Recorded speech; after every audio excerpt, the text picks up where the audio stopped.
Hello and welcome to TVWan News. I'm Meredith Kusa, coming to you live from PNG's capital, Port Moresby.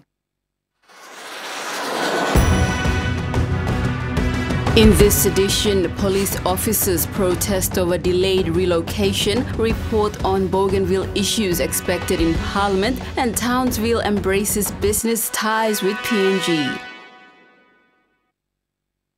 Immediate action is now being demanded by families of police officers at the rundown Port Moresby Gordon's Barracks. Their frustration comes after the delay in relocating them up to Bomana, the site of the new police housing project. Early this morning, the entrance into the Gordon's police barracks was barricaded by police officers and their families as they protested on the matter.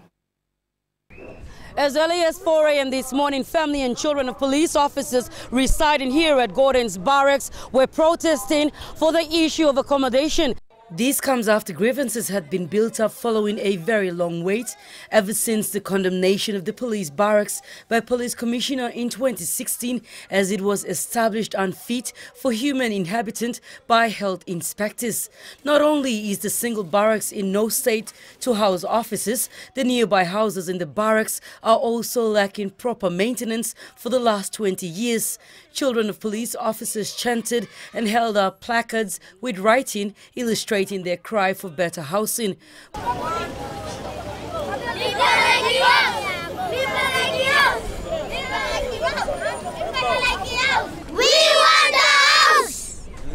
While female officers and wives of their colleagues aired their frustrations.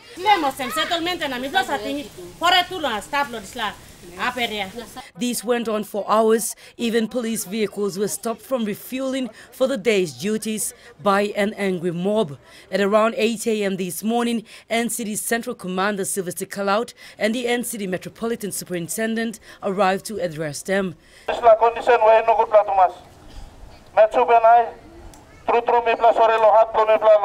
situation that we are all in.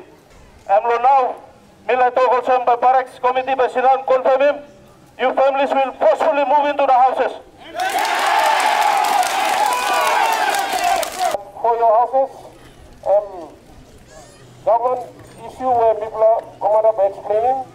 Now we will do our best, but the message now with the media around will be passed on right to the top of our PM and the Chief Secretary. The two commanders guaranteed the angry mob that their cries have been heard and there will be prompt actions taken. Their quick action was received with cries of appreciation, resulting in the barricades removed. Representatives of the families and wives of two police officers aired their views, stressing that an action is required no later than the end of this week. Tapos, may plakan sila talk sabi, may plan like gini mo sendis la week, isla one la week, may plan putin isla block lo road ya, lo gini one la week, now until Monday until Friday, may plan like sendis la move, lo sendis la place na iguan par mas kama block isla week. May plan mas that house, so beginning from la basindang good lo house, now you can go par lo school, even on man lo may plan too, or can sleep good long, or rooms long all, was ready good, or car block can come pick him on, or you can go par lo work long all. Imelda Wavik, TVWan News. Meantime, NCD Central Police Commander ACP Sylvester Calout is putting his job on the line to assist his men in addressing the immediate issue of accommodation. He revealed this during his address to the officers, their spouses and children at the Gordon's Police Barracks. Calout said this issue has taken a very long time and he understands the cry of these officers for better accommodation. All right, and this plan pushing me, but me make him something where maybe by putting work for me on the line. He assured officers that the NCD command will make moves for these officers to be relocated immediately to the proposed barracks at Bomana. This was also supported by the NCD Metropolitan Superintendent Commander Ben Turi. It's now the commander of the barracks with his officers here to put everything all in order for those with the proper marital census that they will go in. one wife to a policeman and no double to 3 wives. Okay. Cloud also raised concerns on the state of the proposed barracks at Bomana, stressing that this will be another waste of monies and the more it is delayed, it will be a costly exercise for the police department. He added that he understood that the delay in the relocation program was due to outstanding monies being owed to the contractors, Red Sea Constructions. However, he has no choice but to make a move to accommodate his men. Well, we've got to make the decision somewhere on behalf of the bulk of our members living here. And we've got the operations to run as well. And if, you got to live in a good house, your family must be stable so you can go out and perform your duty. If your families are not in good stead, how can you go out there and perform your duty? And you can just imagine some of them, they have kids going to schools. They come back home, they live in a room. His men will be moving to these houses once all documents and tenders are filled and appropriate procedures handled. When questioned how he would address the matter of the outstanding monies, he replied that it is now up to the government to take actions, but his men will be moved in regardless. As you can see behind me are 2 police officers illustrating the height of the grass. The story states that the proposed barracks is very, very sad, that the ACP Cloud is demanding that actions be taken immediately for the police officers and their family and their children to be moved in promptly. Imelda Wavik, TVWan News.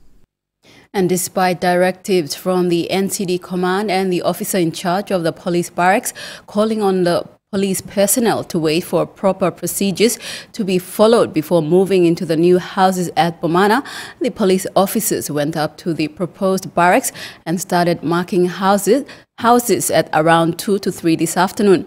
They told TVWan News that although they respect the directives from the police command, they cannot wait another day for the issue to be addressed. Officers, both male and female, their spouses and children, could be seen marking their houses despite heavy drizzle. Some officers had even started clearing out yards in the hopes of claiming their houses early. The Finance Minister has described Treasurer Patrick Pruitt's public statement last week on the state of the country's economy as mere politics. Marape said as the Chief Economic Minister in the O'Neill-Dion government, Patrick Pruitt presided over the country's economy in the last few years and should not shy away just for political convenience. The Treasurer is the parliamentary leader of the National Alliance, the second largest coalition partner in the current O'Neill-Dion government, who have vowed in their annual general meeting last week that they will give the ruling PNC party a run for their money in the coming elections. At the NA meeting, Treasurer Pruitt said PNG has fallen off a cliff under the O'Neill-led government, but Taripori MP and Finance Minister James Marape, who is a PNC MP, said the timing of Mr. Pruitt's outburst cannot be more political than it is now as PNG confronts the 2017 national elections. Mr. Marape said Mr. Pruitt was placed in the highest level to offer alternatives for the country's economy, and if he ever had any alternatives, Pruitt chooses to remain passive, only to come out on the eve of the election with this huge campaign statement. Meantime, opposition MP and leader of People's Progress Party Ben Micah too has lashed out at Mr. Pruitt.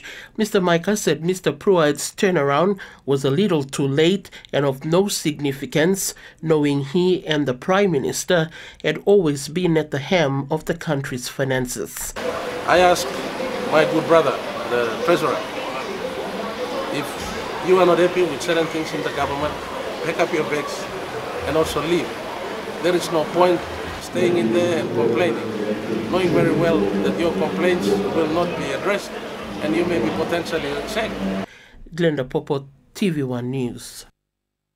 A safety officer with the National Airport Corporation in Manus Province was threatened last Friday and keys to his office removed, denying him access to control flights coming in to Momote Airport. Manus Acting Provincial Police Commander Inspector David Yapu said the disgruntled men who attacked the NAC officer are from Park Island, claiming to be landowners of the Momote Airport. They claim they have not benefited from the current redevelopment taking place place at Momote, adding that they have raised their concern with NAC and the Manus Provincial Administration, but did not get a good response from them. PPC Yapu said the actions of these people sabotaging the national government project is illegal and criminal in nature, and they can be dealt with according to the law. The POE report on Arab matters is expected to be tabled on the floor of Parliament this week. Members of the ABG who are also members of the Parliamentary Committee were at Parliament last week to help furnish the report. TVWan caught up with the team from the autonomous region of Bougainville as they were making their way into Parliament. The trip to Port Moresby is to meet up and consult with the National Parliament Bipartisan Committee in the preparation for referendum in terms of the POE committee particularly, and it will be for the first time that a report will be tabled in the National Parliament regarding the preparation on referendum.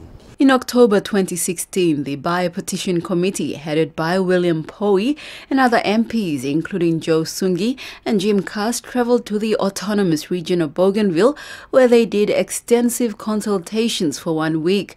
With the 9th Parliament to end this week, the team hopes the Poe report will be tabled this week.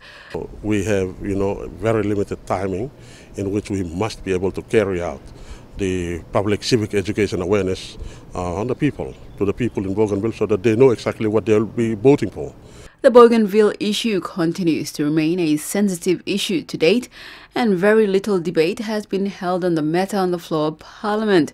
And with the referendum date set for June 15, 2019, the autonomous Bougainville government has decided to take the constituency approach to ensure the population remains well informed. They go out to the villages in their constituencies, and then they disseminate the information on what we really need to do. And of course, in terms of the important benchmarks that also goes with it. We have, say, for example, the law and order situation, good governance, fiscal self-reliance, and, of course, the respect for rule of law. All of these things put together, we need to get the people to understand them fully, and so that they can be able to make their free choice. And TVWan News continues after the break. Stay tuned.